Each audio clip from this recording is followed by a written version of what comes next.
ലക്ഷ്മി എവിടെ വെച്ചത് ഞാൻ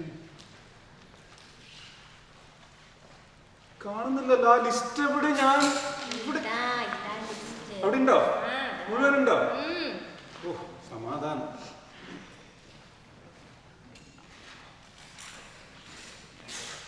എല്ലാ പേപ്പറും ഉണ്ടല്ലേ? ഓക്കെ. അവർ പൈസ പ്രത്യേകിച്ച് വെച്ചിട്ടുണ്ടല്ലോ. കൗണ്ട് ചെയ്തു കാശ് ബാങ്കിൽ തരുമ്പോൾ തന്നെ അവർ പാസ്സാക്കി ലൊക്കേഷൻ ഉണ്ടല്ലോ.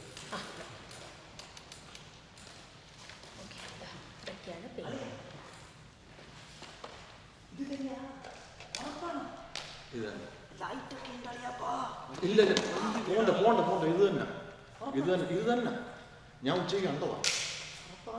അതെ അതെ ഷുവർ. എന്തൊരു ലുക്കാണ് ഇത്. കക്കാൻ വന്നാലും ഓരത്തൊന്നോടെ സ്റ്റൈല്. കക്കാനാണെങ്കിൽ ഞാൻ ലുക്കായേ വരൂ. മധുരയാണ് സുമതിന്റെ വീടല്ലേടാ.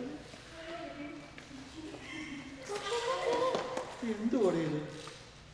അങ്ങോട്ട് നോക്കും. അവിടെ മധുരയാണ്. ഇനി അകത്തോട്ട് കയറണം. പട്ടി വല്ലതും ഉണ്ടോ? അതെ ഒരു മിനിറ്റ്, നമുക്ക് പോയിട്ട് രണ്ടെണ്ണം അടിച്ചിട്ട് വന്നാലും ഒരു ധൈര്യം. അത് ശരി. എന്നെ ടൂൾസ് എടുപ്പിക്കരുത്. വാ. നിനക്കെന്താ ഇന്ന് തന്നെ പോകേണ്ട ആവശ്യം? ഇന്ന് തന്നെ കയറിയേ പറ്റത്തുള്ളൂ. ഇല്ല പറ്റത്തില്ല. ജീവൻ നല്ല പോരാട്ടാ.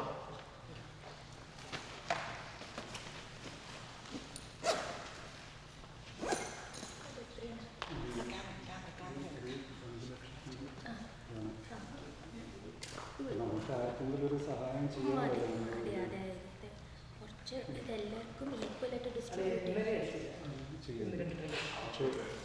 ആ മൂന്നാമത്തേതുണ്ട്. അതെ, കുട്ടി ശ്രുതി ആ പേരുണ്ട്.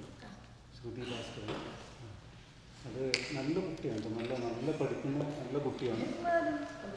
ആ കുട്ടി എന്തെങ്കിലും നന്നായിട്ട് പഠിക്കുകയാണ്.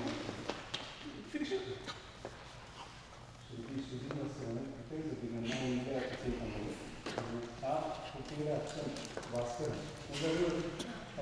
ഭാസ്കരനോട് കുറച്ച് താമ്പൂരി ഒരു കള്ളനൊക്കെയാണ്. പക്ഷെ നമുക്ക് ഹെൽപ്പ് ചെയ്യാൻ ആ കുട്ടിയെ നല്ല ഇതായിട്ട് വരുന്നത്. നന്നായി ഡാൻസ് ചെയ്യും, നന്നായി പഠിക്കുകയെല്ലാം ചെയ്യും. അപ്പോൾ ഇതിന് 3 ലക്ഷം 3.5 കൊടുത്തേക്കും. 3.5 എഴുതിക്കോളൂ. കുട്ടി രക്ഷപ്പെടുത്തി. നമുക്ക് ഇതിൻ്റെ അമ്മയിലൊക്കെ വെച്ചിട്ട് എന്ത് ചെയ്യാൻ അവരോട് പറയുന്നത് ചെയ്യുന്നത്.